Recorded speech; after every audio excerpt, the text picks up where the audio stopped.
Hey everyone, this is Ansbach here. Before we start this episode, we just wanted to let you listeners know that if you want access to our Elden Dogs ahead of time, earlier in advance, you can check out our Patreon. This episode has been available to Patreon members for quite a while now, and if you want immediate access to the next 4 episodes, check out patreon.com/hairofthedogcast. There's a free trial, so you can even just check it out without having to pay if you're curious.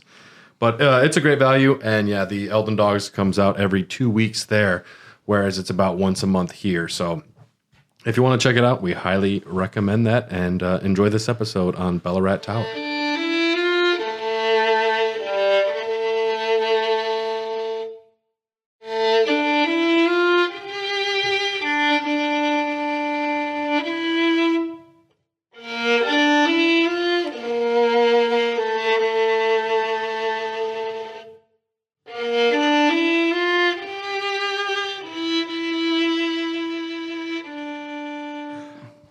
Hey everybody, welcome to Elden Dogs, your favorite podcast about Shadu of the Erd Tree and Skibbity Skadu of the Erd Tree.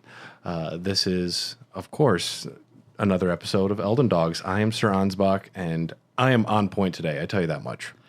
I am Lady Freyja, and I'm almost on point. I'm getting there. I tell you what, Lady Freyja, you look beautiful today. Thank you. It was my birthday yesterday, and we went to the Elak River and went tubing. Luckily, the man flies aren't too bad this year, but I don't feel like drinking today. Oh man, yes. Well, I'm glad you had a good birthday. I also don't really feel like drinking today, but I'm going to. We had a very crazy work week over at the old bar. If I was a living jar, I would just be Mexican Honey Light all the way down. Yep. I'm 95% high life. Yeah, it's actually impressive. 5% plastic, apparently. They draw your blood, and they're like, is this champagne? Is this 4.8%? Oh, what do we got going on here? Yes. On point today. So focused. How is Shadow of the Erd Tree going for you? It's going pretty good. I'm still just kind of going around and trying to find all the shit that I missed when I made a beeline straight from Esmir. Okay, so what are some of the things? I know you haven't had a chance the past couple of days. Yeah, no, I made it out of the abysmal, it's not the abysmal woods. Abyssal woods. I made it out of there. That's a fun place. Tell you what. You know, it's kind of like Gary, Indiana. Okay. Because I had to go through it once, and I can say I've been there, but I won't go back. What are the enemies in Gary, Indiana? Meth heads? Yeah, no, just Garyans, Indianian. And what is it? A Garen. I call him a Garen? A Garen? Maybe. That sounds like a man version of a Karen. Either way, I wouldn't want to be a part of it. No, but the only thing I know the only thing you can do in Gary is you can parry them, though. Yeah. Yep, because otherwise they don't respond to regular attacks. They have so much bath salts in them that you can't do anything. Yeah, it's all the bath salts and ketamine and bad drinking water. Yeah. No, but just like Gary, Indiana, it'll drive you mad. It will. I love seeing a mad sheep, though. Yeah. When the sheep are mad, it's like, oh, are you wanting to destroy the planet? I totally feel you, brother. Little cutie.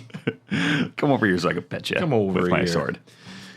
But that was cool. I did not like not having torrent, but I thought it was cool that the game forced me to be on foot. And yeah, it's cool that torrent. It kind of gave torrent some agency a little bit because you kind of just view him as a mount after a certain period of time. As a tool. Yeah.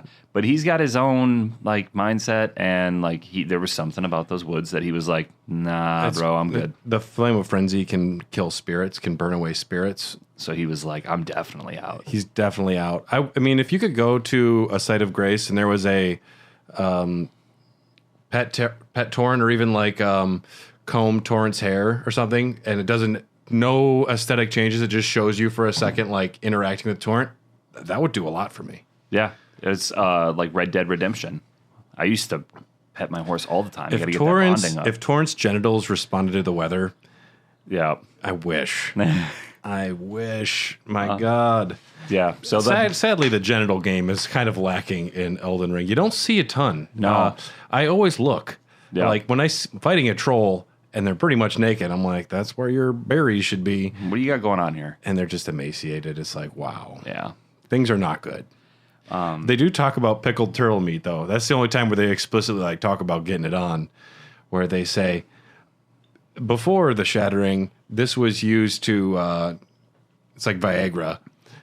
It'll get you going. Yes. Yeah. Yes. It enhances the libido. If erections last longer than 2 hours. That's why I'm glad that my partner takes Hims. Oh, I don't know what is this a hymns segue are. to a new ad or something?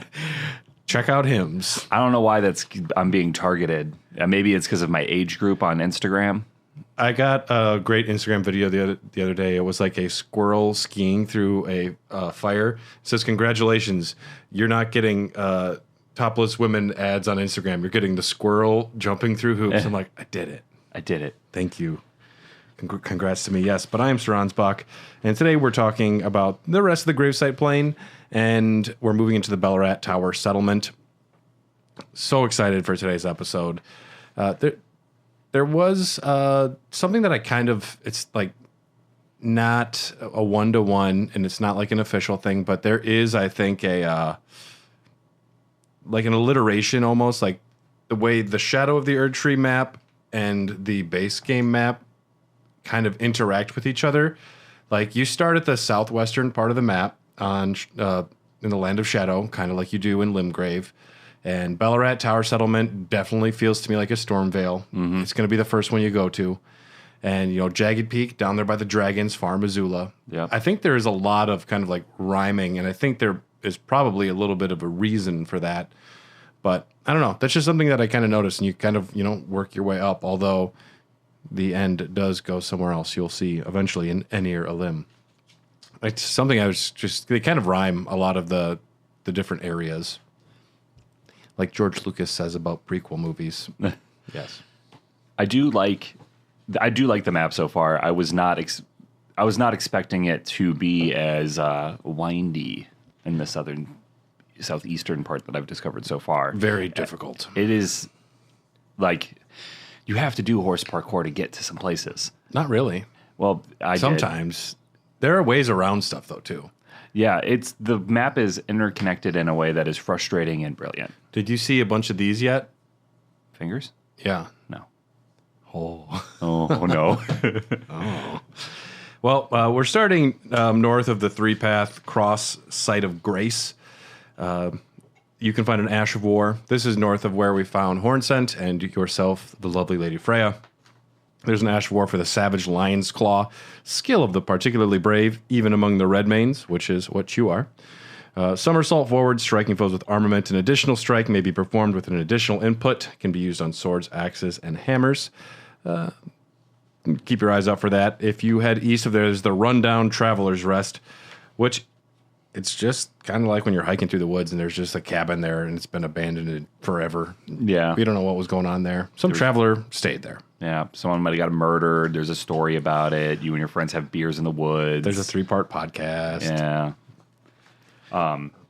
But this is where you get the hefty furnace pot, correct? This is where you get the hefty furnace pot from the Greater Potentate's Cookbook 2.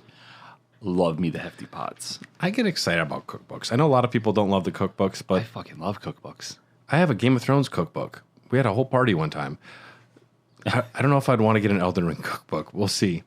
No, but in the game, I like seeing what cool shit I can make next, because you never know when you're going to get something that's like, I'm always hoping for something that like just heals me. I guess for people that don't like cookbooks, they're probably not doing a lot of crafting, and they're not lore diving. And there are points where I do get a little exhausted, where it's like, all right, I've collected 50 items. I can't read 50 descriptions today. Yeah. But at some point, I do. I mean, my current Elden Ring journey, I'm going back through the base game, and I'm pretty much everything up to Leyndell, Altus, and Mount Gelmir, and I'm loving it. It's really fun to go back, and especially I've been bringing the Telu Golem Smith. He tanks hard. Yeah. I actually can summon him, and then I'll just like pull up my phone, and he'll be fighting a boss for like a good 5 minutes, and the boss is kicking his ass, but he doesn't fall over, and he just keeps shooting fists and falling on dudes. I was like, you're my guy. And then I go in and just do like the final flick and kill him because I did the work. It's like when Hulk Hogan poked Kevin Nash in the chest at WCW. I hate Hulk Hogan. Me too. He's done. I don't like it. I got rid of my Three Ninjas High Noon on Mega Mountain DVD. Good. Threw it away. Doesn't even have the original cast. Yeah. Well, they did recast Rocky anyways. Yes, you find a cookbook there. North of there, we find the abandoned ailing village. And this is a small village which has completely succumbed to the man-fly disease. There's a spirit out front that says, "Oh, how it hurts from very tip to toe. Help me, I must ask, am I a human still? Is that the reason I yet suffer so?" You know, when they said cicadas were going to be bad this year, I don't think they expected this. I was underestimating it. We have a problem. There is a problem. Man-flies, what are your thoughts on man-flies? When I first encountered them in that village, I whooped their ass real easy. Didn't even care. Didn't even care. I had the blasphemous blade. I've now switched up to Milady and the giant katana. But at the time, I had the blasphemous blade. Didn't pay them, no, never mind. But then, when you meet them later in the game, and you're in a more confined space, kind of going down a gorge. That was on the way to the Abyssal Wood. Yes. When they get numbers, they are a problem. Yeah.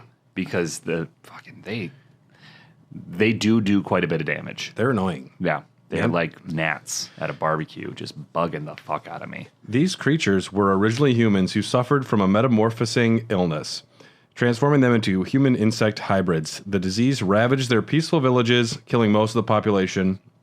The few who survived were turned into man-flies. The ailment talisman, which you find here, says, when the weak were infected with the dreaded fly sickness, they perished well before the metamorphosis could take hold. Oddly, those who cared for the infected and made certain they were given a proper burial were never afflicted themselves. So, when I read that, it makes me think maybe if they didn't get sick and took care of them, like, maybe they were involved. Could be. We don't know for sure. All I'm going to say is if somebody's... we don't know why they're plagued with this disease. And, you know, there's always that outer god thing, which everything is explained by outer gods. But I'd be curious to know specifically what happened to it. It sounds horrible. A disease that turns you into a man-fly? Yeah. Dear God. Imagine if there was a disease in real life that would literally change you. Jeff Goldblum. Yes. Yeah. Exactly. I've still never seen that movie. Me either, but I've seen the scene. I watched Little Trouble in Big China for the first time the other day. Really? Fuck, it's good, man. I know, it's so good. Kurt Russell is the man. Yeah, Aren't you going to kiss her? No. And he just walks out. Whoa. They wanted to remake that movie with The Rock at one point, and I was like, Dwayne don't. Johnson was pushing for it. Yeah, I was like, don't you dare. Don't. Kurt Russell is the man. Dwayne Johnson is not. No, he's not. He's a man. The flesh and blood of man-flies is used to cultivate fly mold, which can serve as pot innards. So it's like that extra filling you need to fill up the corners of a pot. You can use these fly molds. There is an empty building. Not empty. There's a building kind of by itself down below the village, and there's a man-fly in there that doesn't aggro, and you can sneak up on it, and it just sits there crying with its head in its hands. I'm like, damn, this looks not good. I think I just ran in and killed him. I don't think I took the time to see what he was about. I didn't the first time. I don't play games. And it could have gotten me in trouble. I, fortunately, in my playthroughs, never attacked a Kindred of Rot that was in this DLC, because the Kindred of Rot, there are some out in the map which aren't aggressive, and helping them gives you cookbooks. Okay. And if you attack them, more attacks you. Like they tell their friends. Well, he just shows up immediately and he's pissed because he's one of them.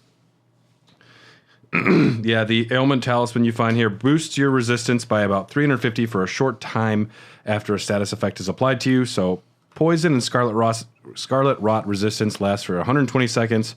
Frostbite for 45 seconds. Hemorrhage, sleep, and madness resistance lasts for 30 seconds. I used this to get out of the Abyssal Woods. Yeah? Yeah, because I just kept getting inflicted by madness, and it pissed me off. That's great, though. Yeah. That's a really smart move. Well, I've gotten a lot more savvy since my second playthrough, because I keep track of the talismans and the shit that I have. Mm-hmm. And the first time I played the game, I just like, are you ever going to change your build? or do anything differently, or are Yeah. you just going to keep running into the wall? And I just kept running into the wall. But now I use the tools at my disposal. You can hide too. Cast invisibility yeah. on yourself, and then those old exalted ones that attack you can't see you. Yeah. They'll hear you and still chase the shit out of you, but you can get further and sometimes just get around them completely, which has helped me a lot. I got through the first ones, and I was like, that sucked. I hope there's no more of them. Surely there won't be. And then it got really foggy, and then I was like, oh, fuck. Yeah, there's some of those fuckers in Bloodborne too, and I still get nightmares. They are the worst. I dislike them. I remember being terrified of basilisks the first time I played In the base base game, and now I'm like, "What's up, cutie pie? Yeah. You don't scare me." Oh, little lizard. But those guys do scare me. You also get a hefty fly pot here if you want to start throwing fly pots at people. Now, around the corner, we find our first Ghostflame Dragon. These are zombified motherfuckers. It's one of those things with this game where you actually don't get to see any of the models because you're dying, rolling, sprinting, crying, screaming. Yep. And you're never just like, wow, look at that wing. You're never able to just take in the sights. Not until Bonfire VN or Zuli the Witcher, someone makes a video. Yeah. And they said, did you notice the left nail on this foot? It has a symbol. I'm like, I didn't. I'm going to be honest. I did not notice it the first time or the 10th time. The Ghostflame Dragon. The land of spirit graves is home to all manners of dead, and even the corpses of fallen dragons found their way here. Several of them were endowed with such vivacity that even in death they could not fully die. Now these, they behave similar to other flying dragons, but these ones fly a lot less, and it's because their wings are very emaciated. They're decaying, and they look. I'll send a video to you, but you got to just see that they look like pure shit that shouldn't be walking around like a zombie dragon. Like me most Sunday mornings. You're here a little late, but I'm here. yeah. Today we started later because of me. I had to come back from the Elac River. Long trip. We get what is known as the best weapon in all of Elden Ring. I do like it quite a bit, but I did have to respec in order to like actually wield it properly. Yeah, I respec, and then I changed the weapon affinity on it too. Yeah, I went with ice. Yeah, ice is fun. Because everything's fucking fire-based. Like, a lot of the enemies are immune or they don't take a ton of damage to fire. Which, Yeah. Blasphemous Blade was my shit, too. So it's really sad to have to put that old tried and true down for a little bit. But Mesmer brought the heat, as they say. So I'm going to make it like Shaquille O'Neal in there. It's going to be the Battle of the Icy Hot. You will get your first somber ancient dragon smithing stone of the DLC here. So you're going to get quite a few of those, handful of those, which is great. Because we got to try those new weapons. Got to try those new weapons. And I always will take a weapon up to +9 or +24 if it's non-somber. I'll take every weapon up there when I try it. And then that last step, though, Yeah, if I like it. I have to be into it. Yeah. And you find the Great Katana. And this is of the new weapon type, Great Katanas. As big as great swords, granting far more damage than common katanas at the cost of attack movement speed. And the Great Katana weapon specifically is large katana, long heavy blade. Weapon unique to the warriors of the land of reeds. Designed for aggression, this armament requires the wielder to throw their entire body into swinging it. The slashing attacks of its honed edge incite blood loss. Almost every enemy is interrupted. Their attacks are always stopped with this. Unless you're fighting a big motherfucker. And that one big motherfucker is when I get scared. But otherwise, just like if you get the jump on somebody, it just takes 3 attacks with this weapon and most of them will go down. Yeah, it has been a godsend. I love it. I'm a big fan. Its default skill is the overhead stance, where you hold the blade held high in readiness, execute a normal attack from the stance to step forward and slash downwards, or a strong attack to deliver a series of downward slashes. But like I said, change the affinity, put a different Ash of War on there. Yep. If you are into intelligence, if you're into faith, if you're into this, there's an arcane one. With Shriek of Sorrow, it can be arcane, and it can just be for farming items, and it's a beast. So one thing that was happening to me, Lady Freyja, when I was going up Belurat Towers, I ran out of both my Crimson flasks and Cerulean flasks. I ran out of both of my flasks, and I was panicking. I was a little worried, but then I remembered I had this other thing in my back pocket called Magic Mind. And that's going to help quite a bit. Because just when you think your back's against the wall and you think you're going to crash, all of a sudden, you get a little pick-me-up. You know, it's a long way between those save points. And let's say your coffee wears off and you're getting chased by all of these horn scent. Heck, let's just hope there's not a Fire Knight running around there. And you will need to stay in the game, and that's what Magic Mind does. It's a wonderful little mana potion that helps prevent your midday crash. You get those with energy drinks, with coffee, and yeah, if you don't want to get tired at 2:30, 3 o'clock, and you want to make it to the end of the day and be productive, we recommend Magic Mind. Yeah, it's been perfect for me as somebody who's a ritual coffee drinker every morning. I work second shift, so I don't start working until 2 or 3, and my midday crash was syncing up right with the start of my shift, and that's just no bueno. But now that I've been doing Magic Mind, I find myself cruising through the beginning of my shift. It's been very nice. It's all natural. It tastes great. We are big fans of the subscription. That's what we're rocking right now. This is actually our 21st week rocking Magic Mind, and it's just I get so much more done, which is amazing. We have a special offer we can offer our listeners right now, actually, and that is you can try Magic Mind for yourself and get a nice little discount. You can get up to 48% off with the code HDogcast20. Now, you can get your Magic Mind or your subscription at magicmind.com/HDogcast to use this code. And yeah, you're going to have your subscription. It's going to be there for you in the morning when you need it. Yeah, so why don't you do yourself a favor? Do yourself a favor and give Magic Mind a try yourself. You're going to love it. We love it. Go to magicmind.com/HDogcast and use discount code HDogcast20. We get to go to what would probably be like the scariest YouTube creepypasta video where it's like, oh, we're breaking into the Belurat jail. This place has been abandoned for a long time. I wonder what we'll find in here. Oh, yeah, and 100%. It's 4 Chads going in there, 4 bros. Yeah. This place is super, super creepy. It's like it's ripped out of like a creepypasta. I love it. Especially the first time you see the innards. And this is really, our first little dungeon. That's, it's a new type of dungeon, too. Now, the base game, it has, your hero graves, your caverns. There's, like, kind of themes. Like, there's this kind of dungeon or that kind of dungeon or that kind. And the jar dungeon is kind of a new themed one in Shadow of the Erdtree. There's 3 of them. Have you seen all 3? I've seen 2. Okay. I was excited when I walked in here and saw jars hanging. I said, oh. Well, this is one of the first spots you told me to go. I wanted to make sure you got there before we did our first thoughts. Yeah. It's very I wouldn't say it's scary, but it's very unsettling the first time you see the innards crawl out of the jar. Yeah. I was like, ooh, that's gross.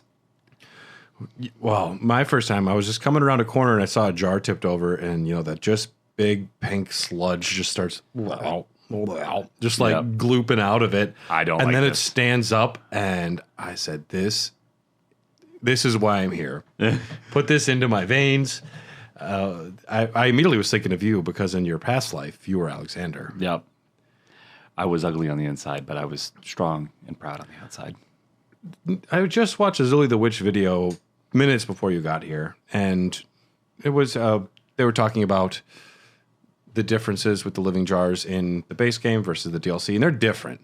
The base game, it's like an honorable thing, and it looks like they're waiting for the people to die, and then they eat them. Yeah. They don't eat live people, and they're not like in the Land of Shadow. People are getting cut up and forced into jars. Yeah, because they're trying to make something, aren't they? It's a way to be reborn into sainthood, is what they say in English. In Japanese, it's more like you acquire a good nature, or like it betters you somehow.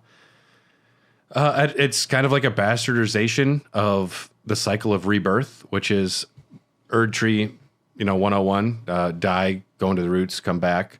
The cycle of life and death and rebirth is one thing. It's like a holy thing. And then there's the living jars where they're cutting people up and like, I'm going to just put all of these things into a jar and then dump glue into it. Elmer's glue and make a shitty stew. Yep. and no one wants it. But this is actually like why America becomes one of the reasons she becomes very upset with the Horn Scent people in general, and why the war happens with Mesmer. It's at the base of that because she's from a village of shaman, and the shaman are very sticky when it comes to gluing people together. They're like, their nature makes them really good for sticking things to them. And that's why Godric, a descendant of America, can graft very well. Yeah. That lineage is great for grafting, which is a weird thing, but yeah. And so something about the Horn Scent, they want to cut fuckers up and put them into jars, and it's their way of achieving a rebirth, I suppose. It's them trying to rise in their station. Some of their ideas are a little backwards. Yeah. Cutting people up and putting them into jars is probably not where I would start. And I heard one of them fucked a couch. I'm just saying. I know it was just one guy on the internet said that, but I'm sticking with it. It's weird. It is weird, yes. It's weird. Yes, the enemy is the jar innards. From a description, for pity's sake, your place is in the jar. Nigh sainthood itself awaits you within. For shamans like you, this is your lot. Life were you accorded for this alone, said a phantom in Bonnie Village. I'm gonna start saying that to people when they're not doing what they should be at work. What are you gonna say to them? I'm just gonna be like, for pity's sake, your place is in the jar. And they're gonna be like, what? And I'll be like, just go get that guy a beer. For pity's sake, dude. Your place is at the bar. Yeah. Yeah. So, I mean, apparently the Horn Scent of Bonnie Village said the only purpose for you to exist is to be in the jar. Just shut up and get in the jar. Yeah. And the item description of the Tooth Whip, they were created with the grafted flesh of Shaman, Queen Marika's kin. From these enemies, you can get the innard meat, which is scraps of flesh for filling great jars. It's rancorous spirits cling to the pinkish red meat. This is a tool, which you can throw at enemies to inflict damage, just throwing jar flesh at people. Yep. I don't love it. I don't love it. I'm going to do it, though. I haven't done it. I'm not a tool guy. I need to start using more tools, more consumable tools. I do use quite a bit of tools. Devin was kind of shocked to see my wheel. Yeah. After my flasks, it's like I use every spot. He's starting to get it. I'm rotating shit in. He gets it. He is. I need to start just keeping some boluses on my wheel, too. I'm going to eventually need poison or scarlet rot. Yeah. Let's just keep them. I won't use the other ones generally, though. I really only used the scarlet rot and the poison one. Yeah. But then I got Flame Cleanse Me, and I was like, solid. Don't need that no more. You know, I found out doing research the other day, there is a weapon, a sword, Carian something sword. You get it in the next episode. And it's L2 attack. It's like unique attack is whatever sorcery you have selected. So it's a sword that can cast sorceries. That's awesome. Yep. So whatever your special attack is, it does a sorcery. And they just patched it to work finally. So it actually scales awesome with intelligence. Damn. I'm curious about it. I didn't know that there was any sword that was a catalyst. Yes. You also get a hefty freezing pot cookbook, and you get a cool helmet there, the Great Jar helmet. Yep. It's a big jar. Great jar which fits comfortably over the head when upturned. Attire of the shamans who perform their worship at jails. Increases the power of thrown pots of all sizes. Now, the other jar helmet doesn't work for hefty jars that you throw, hefty pots. Oh, I didn't know that. So you need this. You know I wore a jar hat for a little bit. You're a jar boy. Yeah. Yeah. I like the jars. We all do. They offered their prayers to the innards of the great jars, such that they might be reborn one day into sainthood. This is the cycle of death and rebirth, taken into the hands of mortal men. This increases the power of all thrown pots by 16%, which is a lot. Yeah, that's... If you're a pot thrower. Yeah. For a pothead, this is like getting some really dank pot. It's the good stuff. The good stuff, yeah. Yeah, but you're going to use them too quick. Yeah, and then... You have to go feel like you're wearing collect more a headband. materials. Yeah, and then you got to lay down. I collected $60 in the number of a sketchy dude. I'm going to craft weed. Inside of the Belurat jail, we find the demi-human swordmaster Onza. this is the first time we see the demi-human swordmaster enemy, and they're fun. I love these fuckers. He jumps around. They start off kind of like, they almost do a little box stance, like, I ain't gonna mess with you, dude. I'm just a little guy. And then they like jump up like Assassin's Creed or Batman or Spider-Man or something. Psych, fuck you, I'm on the ceiling now. I love this fucker. Yeah. I also have a soft spot for the demi-humans. I like their character design. You were at one point Bach. I was Bach for a minute. I think they're misunderstood. Yeah, they look different. People hate that. Yeah. Yes. So essentially, they're just a demi-human swordmaster. There's not a lot of lore about it. Anza was a master swordsman who devoted himself to the Starline sword, which we get later. Realizing that only ruin awaited at the end of the procession of stars, he imprisoned himself in order to forestall it. He knew he was flying too close to the sun and it would be bad, so he stopped. However, Yosh, his apprentice, who absorbs his technique, stubbornly refused to heed his master's word and spent his entire life at his side in defiance of his self-imposed seclusion. So his master said, that's it, I'm giving up and you can't follow me. He's like, Samwise Gamgee'd him. So yeah, you're going to live by yourself with me. You're not going anywhere. You ain't going anywhere. And that's the Spirit Ash you get here. You get Yosh. And I use him for quite a bit my first playthrough. I like them. I have not used them yet because I am so incredibly reliant on my Mimic tier. Don't do it. Mix it up. I did with the weapon. I can only move so fast. I'm scared of change. I will say, though, the Mimic tier with a Great Katana is a sick thing to have. Yeah, with the Blasphemous Blade, I was just running through dudes. With the Great Katana, sometimes we get into attack staggering, like where I do one and they do one and I do one and they do one. It's like when guys all hit, like you have different sledgehammers and they're hitting a big nail and they do it in a circle. Yep. Bump, bump, bump, bump, bump. And man, it's like Rolana becomes a regular enemy with that. Yeah, you just cut them down.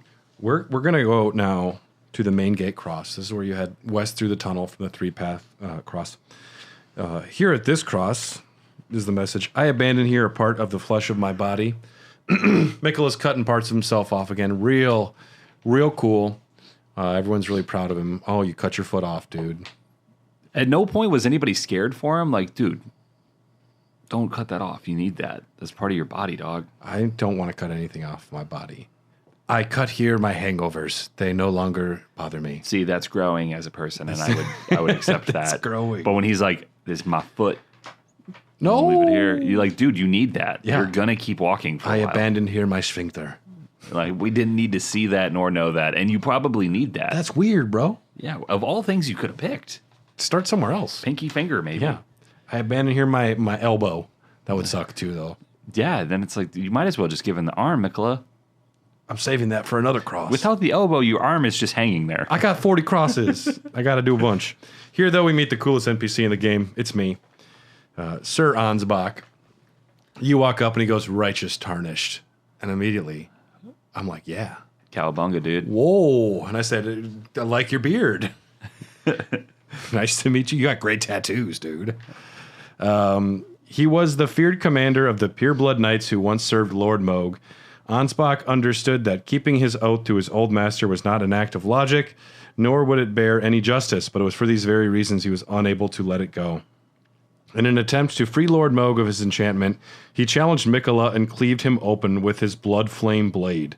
Making Empyreans bleed is no small task. This is when his heart was stolen. Ansbach made Miquella bleed.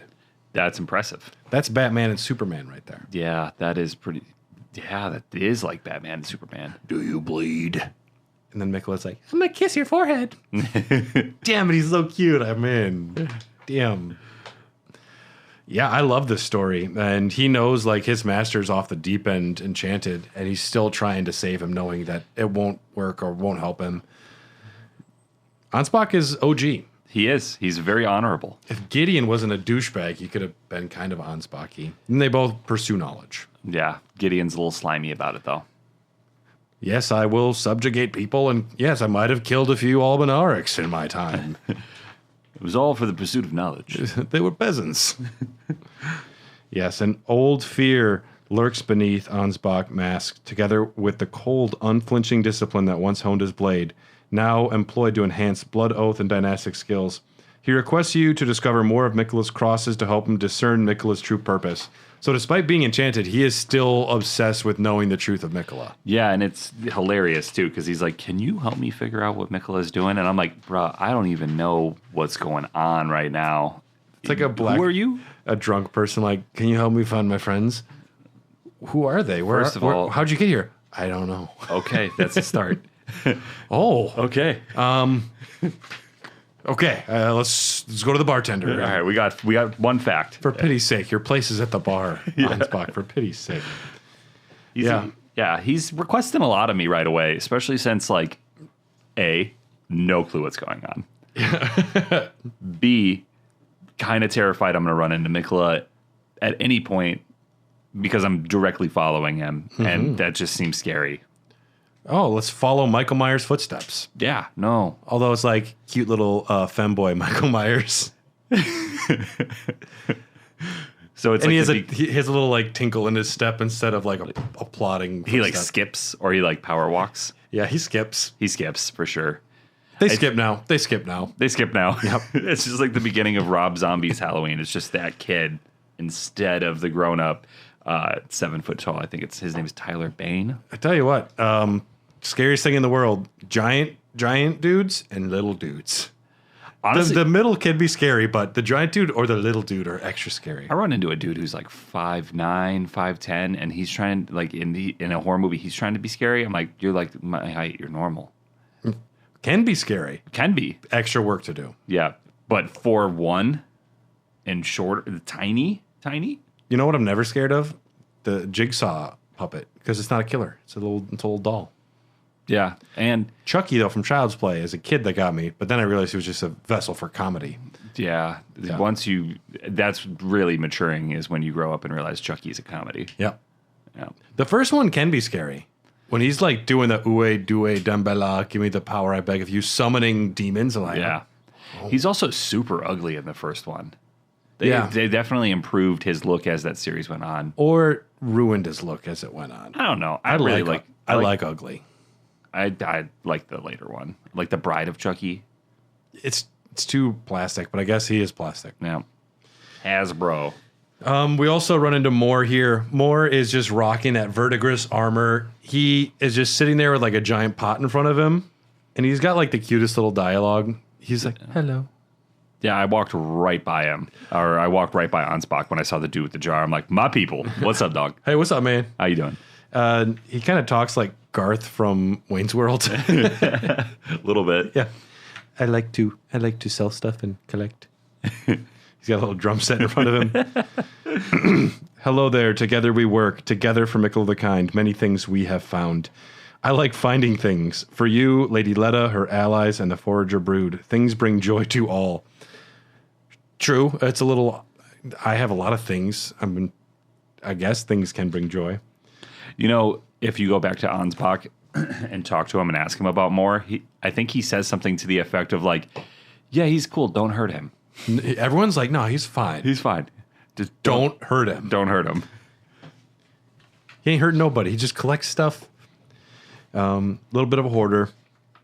Yeah, he says, you welcome, you come often. You enjoy things. I like finding things. I like you. It's like, all right, you seem kind of simple-minded, but I'm with you, buddy. Yeah, I got you. He is a kindred of rot, similar to how there's a kindred of rot posing as Gowry in Caelid. This seems to be just a kindred of rot inside the verdigris armor, one of the pest followers of Melania. He now supports Miquella's followers with useful items collected by his brood. His quest involves finding kindred of rot that are non-aggressive and helping them. Attacking any of them, like I mentioned earlier, causes an invasion from more. His armor, this is something I learned because I waste time on Reddit, is made of verdigris, said to be the gift of an outer god. Verdigris is a common name for any of a variety of somewhat poisonous copper salts of acetic acid, which range in color from green to a bluish green depending on their chemical composition. This is what happens to the Statue of Liberty, which was originally copper, but has rusted to look that like greenish blue. Yeah, like aqua. Yeah, it would be weird to see the Statue of Liberty back in the day.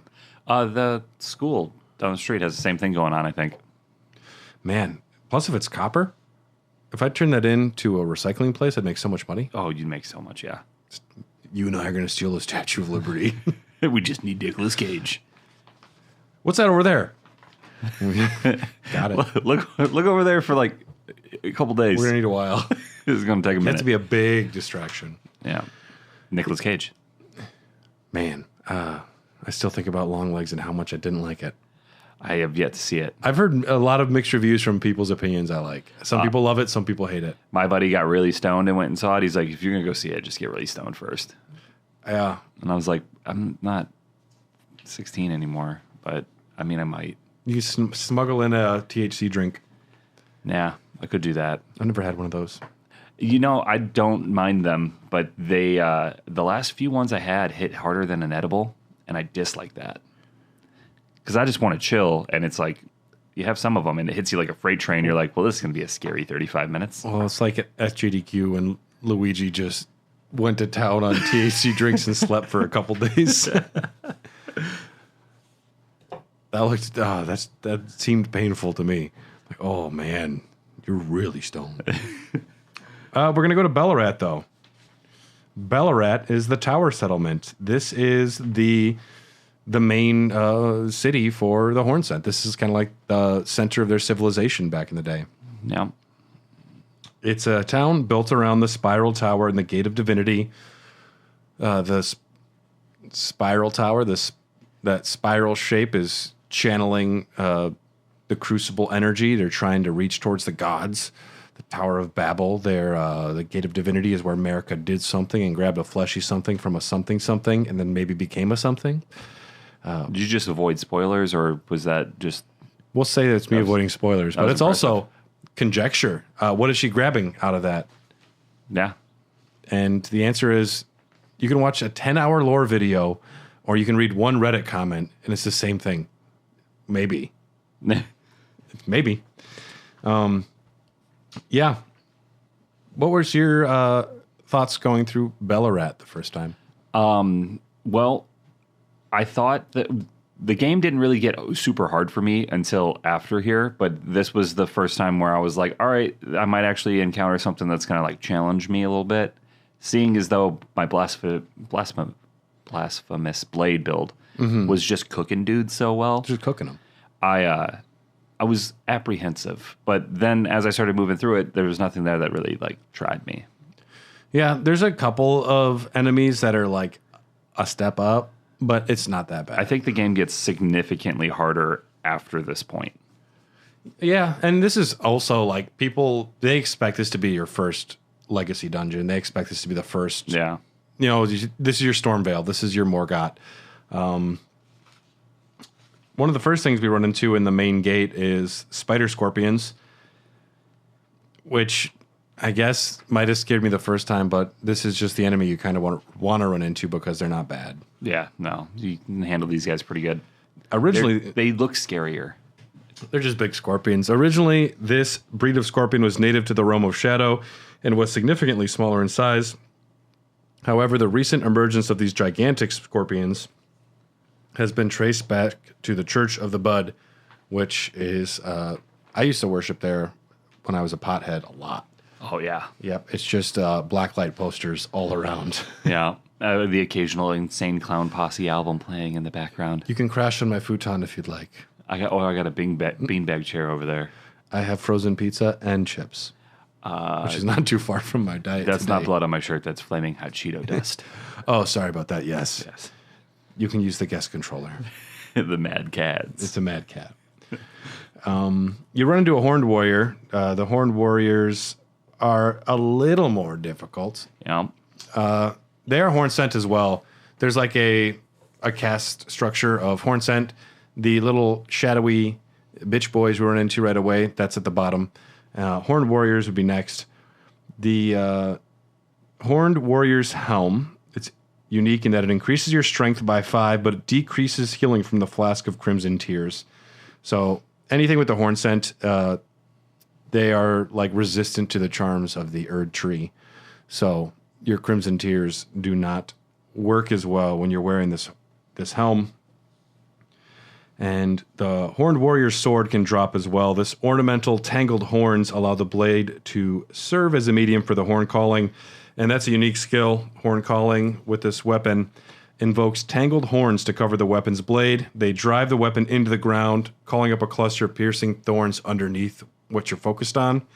Does holy damage. This has a good range, too. It's pretty cool. You ran into it, I'm sure. Yeah. Yeah. Horned Warriors are going to be one of the tougher things you find here. We have our first invasion with Fire Knight Queeline. There is a Starburst or a Skittles commercial where that guy has like a really bad bowl cut. Yeah. Do you know what I'm talking about? Dun, dun, dun. Oh, berries and cream, berries and cream. That's berries and cream. That's him. Dude, it is. That's Fire Knight Queeline. Did you know that a lot of they made multiple ones of those, and there was a bunch of creepypastas written about it that people believed, like the blooper reel where like he accidentally like eats a kid or something. Berries and cream actually ate a person. Yep, exactly. People are terrified of that man. Rightfully so. He is creepy. I've been watching a lot of this new YouTube video. It's kind of like just creepy, chill, scary stories or something like that. And it was like top 8 creepiest things found on doorbell cameras. Oh, I love those videos. Top creepiest sounds heard while camping. I'm like, sign me up. I can watch these all day. We didn't watch those before we went camping last night because Carly would have died. But I've been watching a lot of Scary Interesting, and he does a lot of like caves. I love caves. Yeah, so I did like Nutty Putty Cave, and then some other kid, I got stuck like the same way. But like people getting stuck in caves because I'm claustrophobic. Oh. I would never spelunk. And I lay on the couch and I'm like, you idiot, would you even go in there? I've done it. You would or you have? I have. I went caving in New Zealand with a buddy who was a tour guide, and he takes groups down, and he does it. There's like the safe parts, and then there's the other parts. He does the safe parts with groups, but it was just him and me going in by ourselves later, and we went like at 4 p.m. Doesn't matter because when you're underground, it's just dark regardless. But we were able to cover a lot of ground, and at one point he said, "I've never been down this way. You want to check it out?" And I said, "Sure." You're in a wetsuit, and we feel the cave on both sides of the chest and the back. Yeah. And you're squeezing through spots. And we just kept going. And eventually he's like, I don't know if it's getting bigger or smaller. I'm like, let's just go back. We don't need to go further. But it was awesome because also there's like a section where you can bring an inner tube through the main area. And then you just sit in your inner tube and you ride out, kind of like a lazy river. Yeah. But you slap the inner tube on the water before you start. And then all the glowworms wake up, so it's like you're looking at the night sky. Oh, awesome. Super sick. But also terrifying. I've been in caves. I don't mind caves. I would do that. But it's when you're like, all right, now to get through this next turn, you have to exhale all the air in your body so that your rib cage can slide through this 1 foot long opening. Now you have to crawl for 2 football fields to get one great look at the devil's sphincter. Yeah. No one's ever been further than this, but I think there's a room up there. Like, no, thank you. If no one's never been further than this, do you think it's maybe because we shouldn't? There's a reason that I love The Descent, and there's a reason I love As Above, So Below. Yeah. So it's good for creepy shit. Love it. Yes. So watch out for Horned Warriors, and watch out for berries and cream. But yes, Fire Knight Queeline, he invades you. He drops a bunch of Skittles. I'm gonna get you. Woo. He's just a forlorn Fire Knight. He's just a Fire Knight who's just kind of depressed. The first time you defeat him, he drops the Crusade insignia, which depicts a raised spear on a backdrop of flames in remembrance of the lives lost in the Sacred Crusade, but led by Mesmer. This raises attack power after defeating an enemy. So if you're out there killing a lot of small enemies, this is great. It raises attack power by 15% for 20 seconds after you defeat an enemy. And if you're running through a dungeon, you're defeating a lot of enemies. Yeah. That's a good talisman. Yeah, we're going to run into the Queeline again, and we can talk more about berries and cream. But right where you defeat him, you find the Shriek of Sorrow, Ash of War, which is the one I mentioned before about arcane scaling. Skill utilized by the downtrodden. You scream, causing nearby enemies to flinch, while also recalling deep-seated resentment. which boosts your attack power based on the amount of HP remaining. The lower your HP, the greater the effect. So if you have less than 85% HP and you use the Shriek of Sorrow, you get 1.1 times damage. These numbers are confusing me. You get more. You get more stronger. You get better. You get more as better. you get weaker. More better and even more stronger-ish. You're gonna get more better. Bring yourself down to low HP with a weapon that has Seppuku or Bloody Slash, and then use Shriek of Sorrow before healing to prepare for a fight. So what you're gonna want to do is you're gonna want to get better by getting hurt. You're gonna get good and hurt first, and then it's gonna make you stronger. Here, take this knife and stab yourself. And then rub some dirt in it, And then take a and potion. then get out there. Slap him on the butt. And make sure you scream. Yeah. You gotta scream. You have to. It has to be resentful too. Like Think about it for things you don't like. my milk just went bad in my fridge. Couch fucker. Couch fucker. Also in the Belurat settlement, you'll find 2 keys, the well depths and the storeroom. Now, the storeroom key is where you find Grandma. Grandma. Someone locked her in a storeroom. The NPC Hornsent Grandam. Did you find her in Belurat? I'm guessing you might not have. Don't think so. This does not sound familiar. She's Grandma. So naturally, she's upset, testy, doesn't want to talk to you. She looks a lot like the finger readers that want to just put your hands in their mouths in the base game. And I haven't seen like a lot of people make comparisons to them, but they're both just very wizened, tiny little old women with giant creepy fucking heads. Yes. She is a Hornsent survivor who has lost almost all of her people. She confuses you for a follower of Mesmer and is like, get fucked, you dickhead. Oh, you're gonna hit me? Hit me. Otherwise, get the fuck out of here. With the confidence that only a grandma could do. Because, like, what are you going to do? Are you really going to hit the grandma? They know you're not going to hit them. You can. You could. It affects the dialogue that starts before the Divine Beast dancing line if you attack her. Really? Yep. Because she's the one who summons the Divine Beast later on to arise to fight. And then if you hit her and then you go fight the lion, the opening line is like, I bet you won't do that shit again. He's like, dickhead.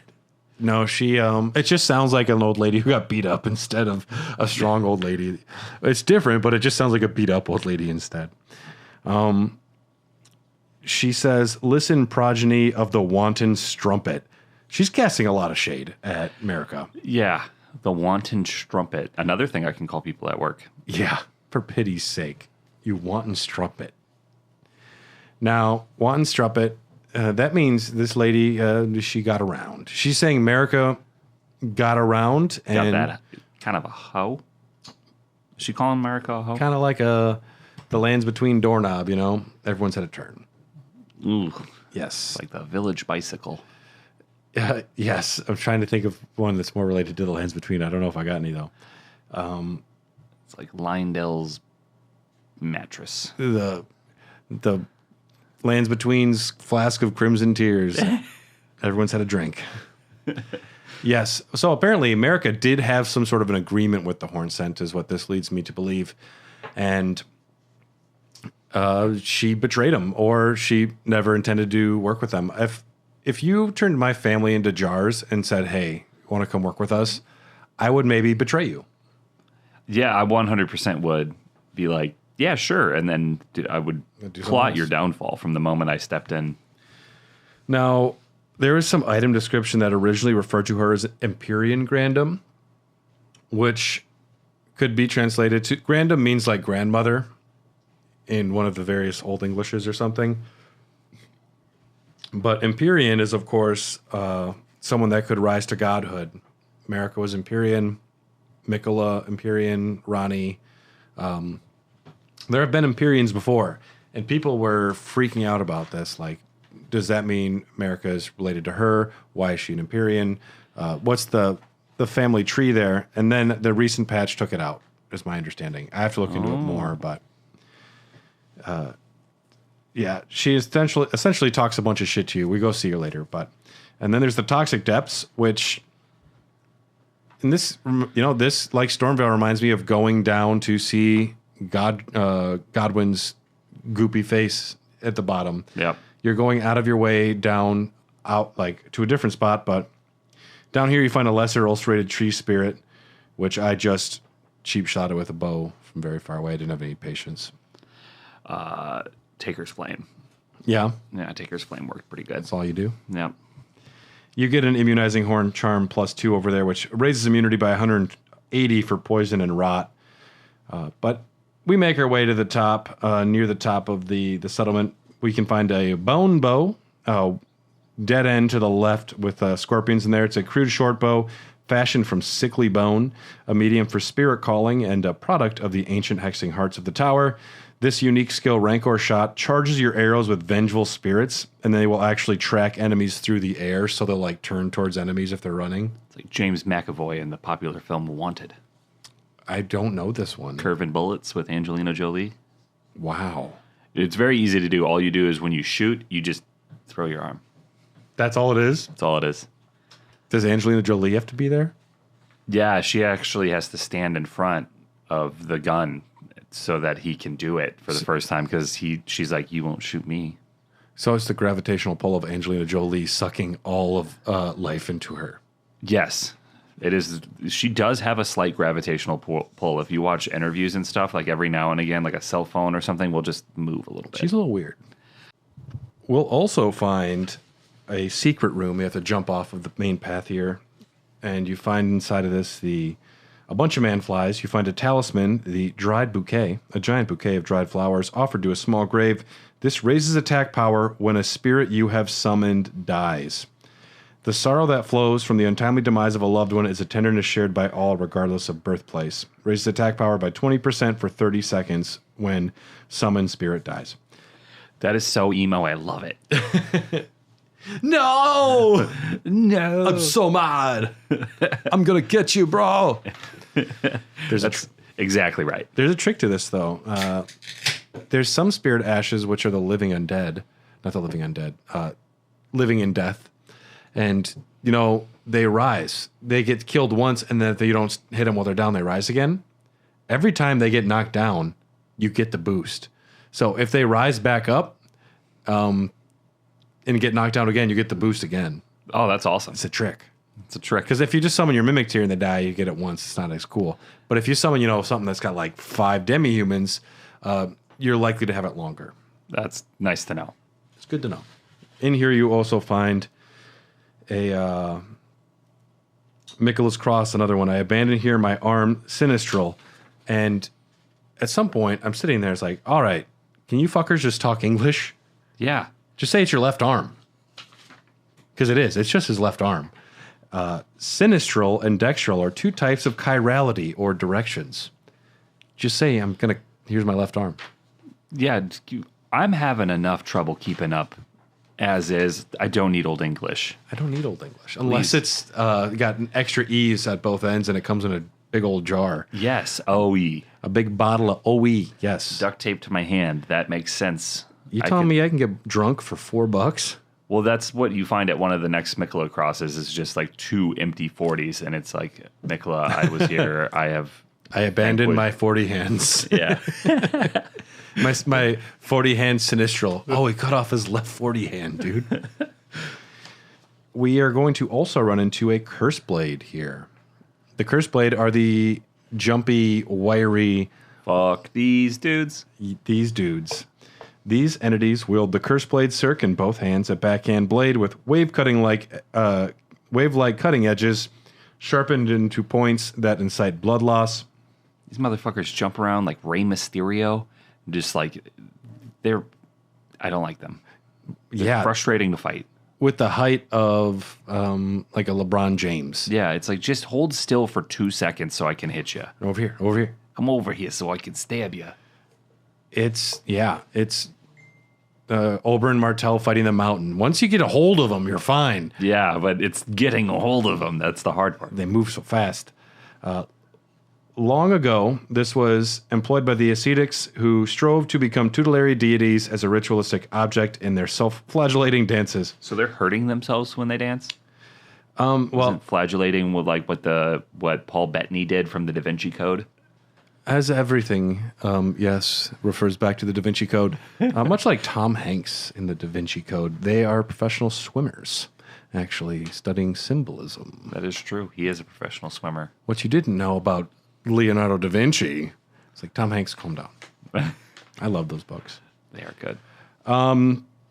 Where you get the revered spirit ashes, they're actually in front of tutelary deities. So those are like curse blades who actually ascended. These ones failed. They didn't get to become the badass deities they were hoping. So, yeah, they just danced around hurting themselves.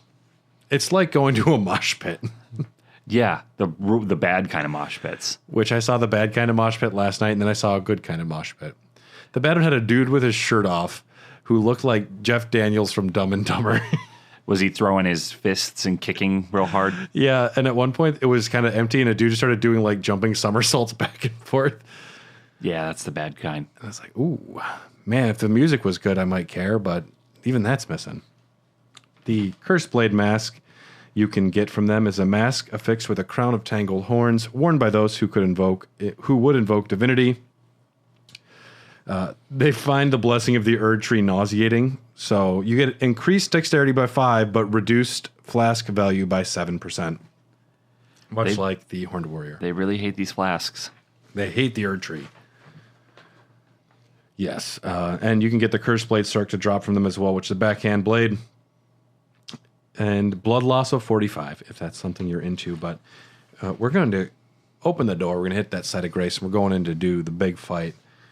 O horn-decked beast from higher sphere delivered, take root inside the tower's sculpted keepers, and perched within, we beg of thee, rise.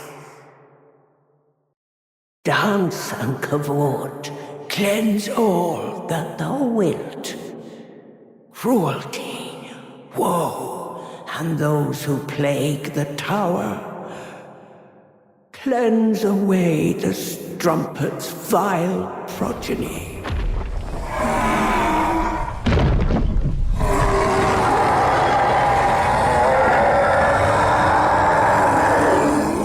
That's Hornsent Grandum summoning essentially the Divine Beast Dancing Lion. What a fun boss. Yes.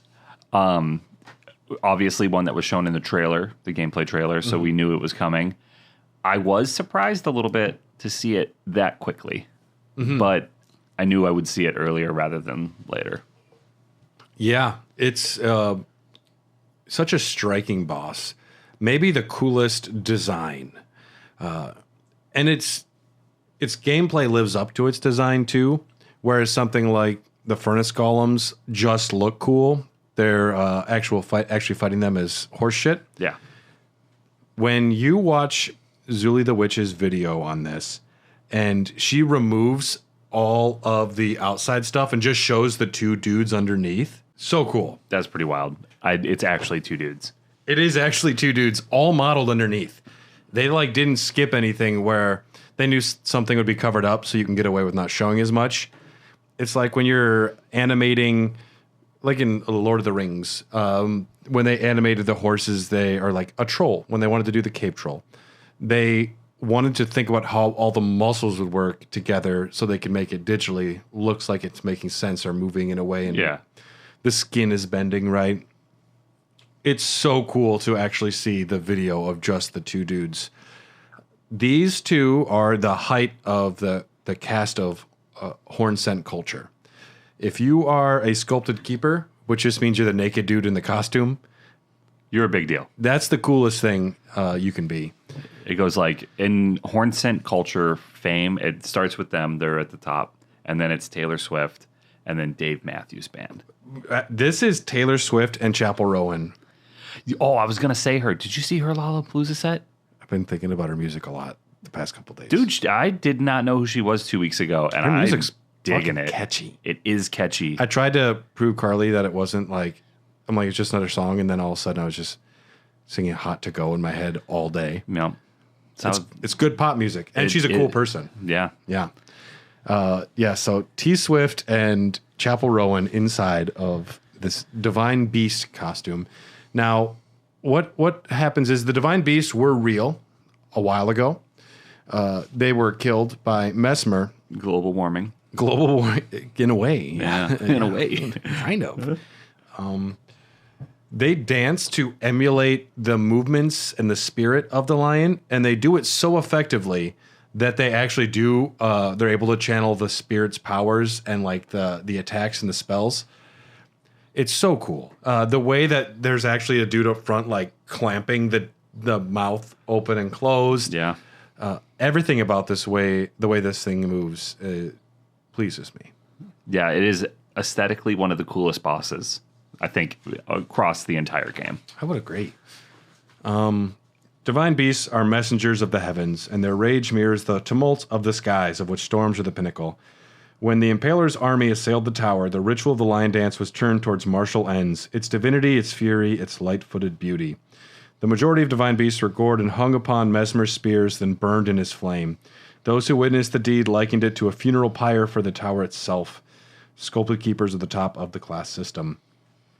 And we already had the dialogue play. You can summon you here, Redmane Freyja. Yeah. Yeah. I did not know that until right now. If there was one thing I wish this game did better, it was telegraph NPC interactions. Now, I'm fine missing some here or there if I have a chance to do it again. Summons, though, I was trying to find Millicent in the Windmill Village, and I know she's there. I'm looking for it, and I can't find her. How are people who are not looking for it supposed to find her? Well, those are the ones that find her. It's stupid. Because they'll just be walking and be like, ooh, what's that? Oh, man. The number of times I didn't know there was a summon in an arena or outside of an arena before too late, it seems like an oversight. Take the same summon sign, the little red writing on the ground, just make it 4 feet tall. Have the dude, like, have an image of the person standing there. Yeah. Easy enough. There it is. I usually try to do the fight the first time without the summons, and then I gauge how hard it's going to be, and then I see if I need some help. But I did not know that this one was here. I thought about it, too, because this boss, was it this boss? I think I died like once or twice. I think I beat Divine Beast Dancing Lion my first playthrough. I might have died once or twice, because I think it was this boss. Was this one of the bosses that would, like, when you walked back in, it would just be charging the mist? I'm not sure. I don't know. I didn't die twice. They kind of patched that out. I can't remember if it was this one. Gaius was really bad with that. Oh, no, it's the hippo. Yeah. The hippo is what fucked me up. Yeah. The summon the NPC thing, it's not a big deal for 95% of the time, but then there's one NPC interaction later on with Mesmer. If you don't summon them for the fight, it changes their quest. Yeah, and because they want vengeance, and if you do it without them, they get upset. Well, and also like having someone accompany you in battle, like it does build lore. It's like part of that character's motivations, and it's interesting to see that there's actually one that gets upset that if you fight Mesmer. Yeah, and that's good to know because that's currently what I'm trying to do. Yeah, and that's an NPC interaction where you actually summon them inside the arena. So you go in, find Horn Scent Summon Sign, and then summon them there. And when, for the love of God, when you fight Baal, summon Egon. I will. For the love of God, summon Egon. You'll enjoy every second of it. Yes. The Divine Beast Dancing Lion has 4 different phases. Phase 1, regular attacks. Phase 2, at 70% health. Elemental attacks of ice, wind, and lightning. Never fire. They don't like fire. No. No one likes fire in this area anymore. At 55%, they add frostbite and lightning effects to its attacks. At 25%, even more effects. Defeating the Divine Beast Dancing Lion gives you the talisman Enraged Divine Beasts. What's Enraged Divine Beast? That's one of the options. This raises potency of storms by 10%. That's a weird... I read that and I was like, when the fuck am I using a storm? Affects all spells, skills, and items with the word storm in their names. And now I know that. I didn't know that. I'm like, what does that mean? Storms? When I use lightning? It's like the roar attacks. That one that you get that enhances all your roar attacks. I was like, the fuck is a roar? How many? What qualifies as a roar? I've never once roared. Dragon roars. That's what I found out. Yeah. The other thing you can get is the Ash of War Divine Beast Frost Stomp. It is a skill which imitates the Wrath of the Divine Beast dance. Lift a leg up high and stamp it down with great force, which is kind of like a sumo wrestling move. Yep. Otherwise, it's a variation of dropping it like it's hot. Yes. Yeah. Vin Diesel actually uses this in one of the Fast and the Furious films to collapse a parking structure. What a madman. Yeah, he did the Divine Beast Frost Stomp. I knew he could have beaten the Lion, though. Not The Rock, though. Fuck The Rock. Sends a powerful wave of frost straight out along the ground, can be charged to increase power and range. This is usable on all melee armaments. Deals about 135 frost buildup when charged and about 65 uncharged, so it's a lot. That's a lot of damage. It is. It's a direct upgrade to Hoarfrost Stomp, much higher damage. You also get the armor, the Divine Beast Head, which, worn by the very finest sculpted keepers, at once responded to the Grandam's earnest prayer, increases strength and dexterity by 4 points each, and reduces the effect of flasks by 11, like everything else. I want to wear this so bad. Then do it. I like it. Then do it. I haven't yet, but I will. What you do is you wear it and you go see Grandma. And then, she's probably either psyched or terrified. Well, Grandma thought you were a Tarnished working for Mesmer, but if you wear this in there, she thinks a sculpted keeper came to visit her. She's like, oh, that's my boy. Yes. It's like if Grandma was a Nazi and you put on a Nazi uniform. Yeah, she'd be like, oh, that's awesome. It's like, Zeke Heil. It's good to see you. Hallo, guten Abend. I don't know about that. But you wear this beast head to her back in the storeroom, and she's so pumped. She believes you are going to go fight Mesmer. She believes you're the new savior, the chosen one. And she asks you to take her son with you to war, and she gives you an incantation called Watchful Spirit. It's an entreaty received from the Empyrean Grandam, which is what I believe got patched out. I should have checked before this, but summons a guardian spirit above the caster's head. The spirit never strays far from the caster, conjuring several apparitions before dissipating. This is famously one of the most shit upon new incantations in the DLC. People hate it. It's not effective. It doesn't sound like it is. I don't know if the patch changed any of this, because the patch did fix a few things, but if you reload the area and come back in, you get a scorpion stew. So Grandma cooks for you? She cooks for you. Dude, she is a grandma. She is, yeah. Oh, here. I just ate. No, please. No, have some more. You're so skinny. You are so handsome. Some lady's going to be so happy. Yeah. Grandma, I'm 50 and gay.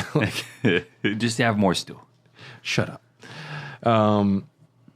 Yes, this boosts physical damage negation temporarily and gradually restores HP.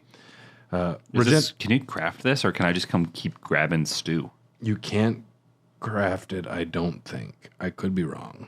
Because if I could craft that, I'd like the 12 HP per second. Regenerates 12 HP per second and physical damage negation of 10%.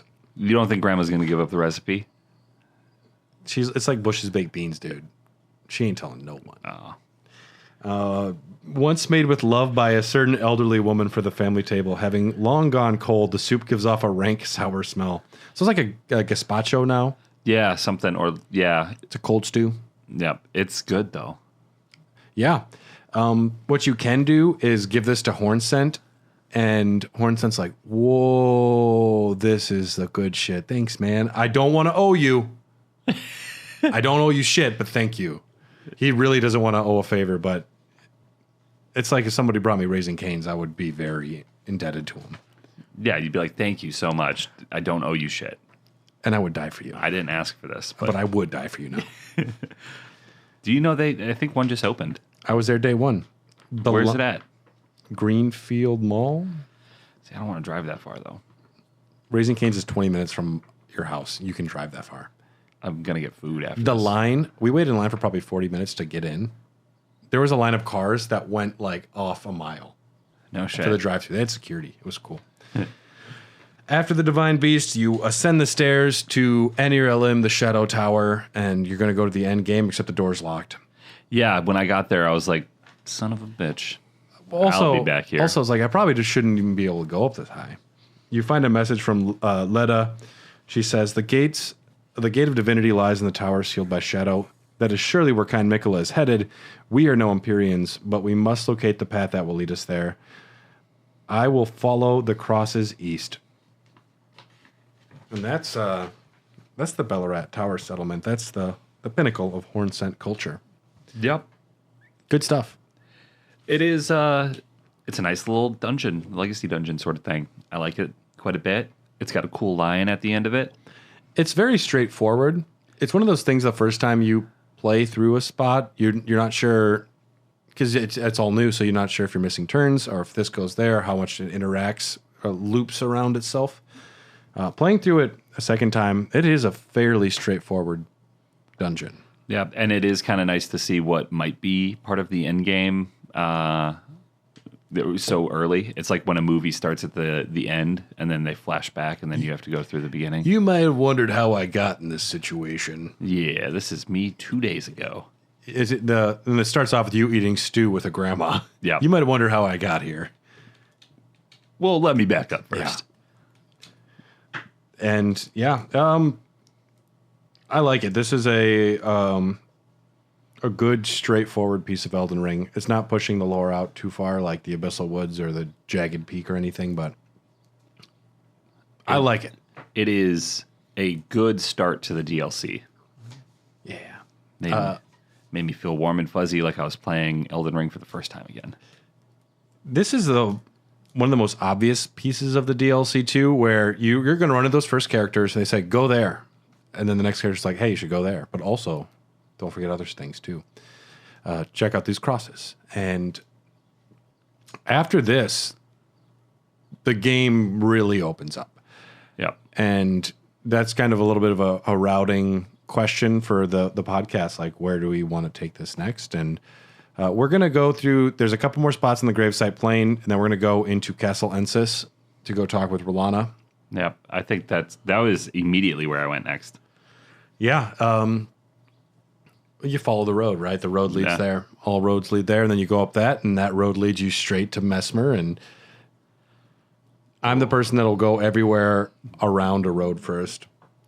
I can't wait to talk about the storeroom in Mesmer. That area pissed me off. The Shadowkeep. I did not like the Shadowkeep.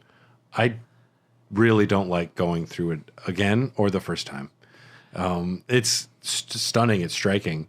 But that is a confusing piece of level design.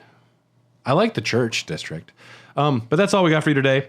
We're going to thank our Patreon executive producers, Rykard Christianik, Malekith the Black Blade, Blaggard Big Brian Ward, Jordan Hoslow, Sorceress of Blood, Festering Fingerprint Phil Wright, Iron Fist Phil Just Phil, Bell Bearing Hunter Bryant Ross, Crucible Knight Kelly Gutowski, Justin Mellismer the Impaler, and new executive producer, Imagine Ghostflame Wagon. I like that one. That sounds like an awesome band name. Yeah. I met Imagine Dragons once. It's like REO Speedwagon, but heavier. Ghostflame Wagon. I'd go see him. Let's see it. And make sure to check out the sponsor of our show, Magic Mind. Go to magicmind.com/HDogcast and get up to 48% off with the discount code HDogcast20. And if you want, this episode has been available to Patreon members for a very long time. If you want access to the rest of the episodes, more episodes early in advance, access to our after show, access to a ton of popcorn dogs where we talk about fantastic films, check out patreon.com/hairofthedogcast. There's a free trial you can even do. We recommend it. We have a great Discord, great community. We'd love to see you. And make sure to check out the sponsor of the show, Magic Mind. Use code HDogcast20 at magicmind.com/HDogcast to get that discount. We recommend giving that a try. Do it. We'll see you next time, Tarnished. For pity's sake, your place is in the jar. For pity's sake, get in the fucking jar. You too good for your jar? Clean up your jar Clean up and stay in it. your jar is filthy. Yeah. Go to your jar. Put some Simply Green on that.